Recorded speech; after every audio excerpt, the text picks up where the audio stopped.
Random House Audio presents Cockroaches by Joe Nesbø, translated from the Norwegian by Don Bartlett, read for you by John Lee. Among Norwegians living in Thailand, there is a rumor circulating that one of their ambassadors, who died as a result of a car accident in Bangkok, was actually murdered under extremely mysterious circumstances. There is no evidence to support this, but it makes for a good story. No persons or events mentioned in this book should be confused with real persons or events. Reality is far too strange for that. Bangkok, February 23rd, 1998. Part 1. 1. Tuesday, January 7th. The traffic lights changed to green, and the roar from lorries, cars, motorbikes, and tuk-tuks rose higher and higher, until Dim could see the glass in Robinson's department store vibrating. Then the queues started moving, and the shop window, displaying the long red silk dress, was lost behind them in the darkness. She took a taxi, not a packed bus or a tuk-tuk riddled with rust, but a taxi with air conditioning and a driver who kept his mouth shut. She leaned back against the headrest and tried to enjoy the ride. No problem. A moped shot past, and a girl on the pillion, clinging to a red T-shirt with a visor helmet, gave them a vacant look. Hold on tight, Dim thought. On Rama the Fourth Road, the driver pulled in behind a lorry spewing exhaust fumes so thick and black she couldn't see the number plate. After passing through the air conditioning system, the exhaust was chilled and almost odorless. Almost. She wafted her hand discreetly to show her reaction, and the driver glanced in his mirror and moved into the outside lane. No problem. This was how her life had always been.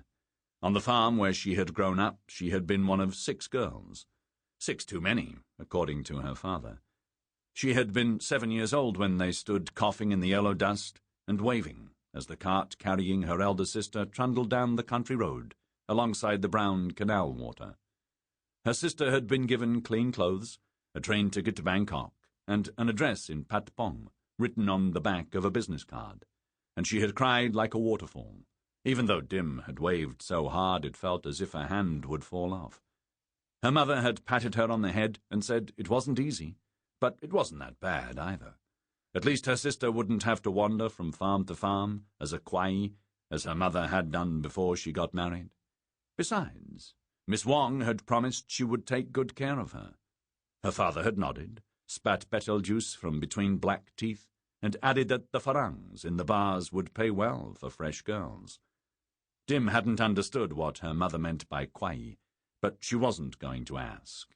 She knew, of course, that a kwai was a bull. Like most people on the farms around them, they couldn't afford a bull, so they hired one of the ones that circulated the district when the rice paddy had to be ploughed. It was only later she found out that the girl who accompanied the bull was also called a kwai, as her services formed part of the deal. That was the tradition. She hoped she would meet a farmer who would have her before she got too old. When Dim was 15, her father had called her name as he waded across the paddy field, with the sun behind him and his hat in hand. She hadn't answered at once. She had straightened up and looked hard at the green ridges around the small farm, closed her eyes and listened to the sound of the trumpeter bird in the leaves, and inhaled the smell of eucalyptus and rubber trees. She had realized it was her turn. For the first year they had lived 4 girls to a room and shared everything, bed, food, and clothes. The last of these was especially important, for without nice clothes you wouldn't get the best customers. She had taught herself to dance, taught herself to smile, taught herself to see which men only wanted to buy drinks and which wanted to buy sex. Her father had already agreed with Miss Wong that the money was to be sent home, so she didn't see much of it during the first few years. But Miss Wong was content, and as time went by, she kept more back for Dim. Miss Wong had reason to be content. Dim worked hard, and the customers bought drinks. Miss Wong should be pleased she was still there, because a couple of times it had been a close-run thing. A Japanese man had wanted to marry Dim, but withdrew his offer when she demanded money for the plane ticket. An American had taken her along to Phuket, postponed his journey home, and bought her a diamond ring. She had pawned it the day after he left. Some paid badly and told her to get lost if she complained. Others reported her to Miss Wang if she didn't comply with everything they wanted her to do. They didn't understand that once they had bought her time from the bar, Miss Wang had her money and Dim was her own boss. Her own boss. She thought about the red dress in the shop window. Her mother had been right. It wasn't easy, but it wasn't that bad either. And she had managed to retain her innocent smile and happy laughter. They liked that. Perhaps that was why she had been offered the job Wang Li had advertised in Thailand under the heading of GRO, or Guest Relation Officer.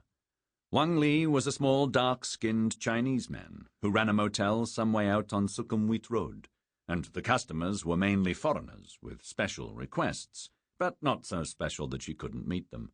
To tell the truth, she liked what she did better than dancing for hours in the bar.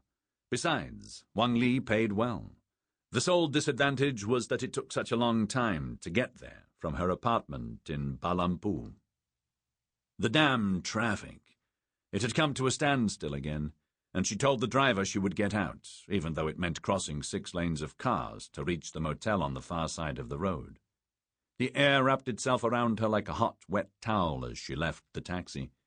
She searched for a gap, holding her hand in front of her mouth, aware that it made no difference, that there was no other air to breathe in Bangkok, but at least she was spared the smell. She slipped between vehicles, had to sidestep a pickup with the flatbed full of boys, whistling, and she almost had her heel straps taken off by a kamikaze Toyota. Then she was across. Wang Li looked up as she entered the deserted reception area. "Quiet evening?" she said. He nodded his displeasure. There had been a few of them over the last year. "Have you eaten?" "Yes," she lied. He meant well, but she was not in the mood for the watery noodles he boiled up in the back room. "You'll have to wait," he said. "The Farang wanted to have a sleep first. He'll ring when he's ready." She groaned. "You know, I have to be back in the bar before midnight, Lee." He looked at his watch. "Give him an hour." She shrugged and sat down. If it had been a year ago, he would probably have thrown her out for speaking like that, but now he needed all the income he could get. Of course, she could go, but then the long journey would have been wasted. Also, she owed Lee a favor. She had worked for worse pimps. After stubbing out the 3rd cigarette, she rinsed her mouth with Lee's bitter Chinese tea and rose for a final check of her makeup in the mirror over the counter. "I'll go and wake him," she said.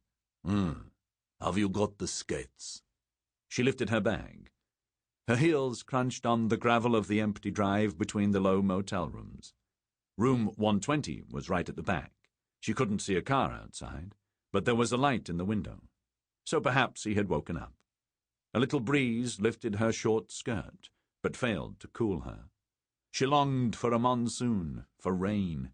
Just as after a few weeks of flooding, muddy streets and mildew on her washing, she would long for the dry, windless months. She tapped the door lightly with her knuckles and put on her bashful smile with the question, "What's your name?" already on her lips. No one answered. She tapped again and looked at her watch. She could probably haggle a few hundred baht off the price of the dress, even if it was Robinson's. She turned the door handle and discovered to her surprise that the door was unlocked. He was lying prone on the bed, and her first impression was that he was asleep. Then she saw the glint of the knife's blue glass handle sticking out of the loud yellow jacket. It's hard to say which of all the thoughts racing through her brain appeared first, but one of them was definitely that the trip to Balampu had been wasted anyway. Then she finally gained control of her vocal cords. The scream, however, was drowned out by a resounding blast on a lorry's horn, as it avoided an inattentive tuk-tuk on Sukhumvit Road. 2. Wednesday, January 8th. National Theatre, a sleepy nasal voice announced over the speakers before the tram doors flipped open, and Dagfinn Torhus stepped out into the cold, damp darkness. The air stung his freshly shaved cheeks, and in the glow from Oslo's frugal neon lighting, he could see frozen breath streaming from his mouth. It was early. Sample complete. Ready to continue?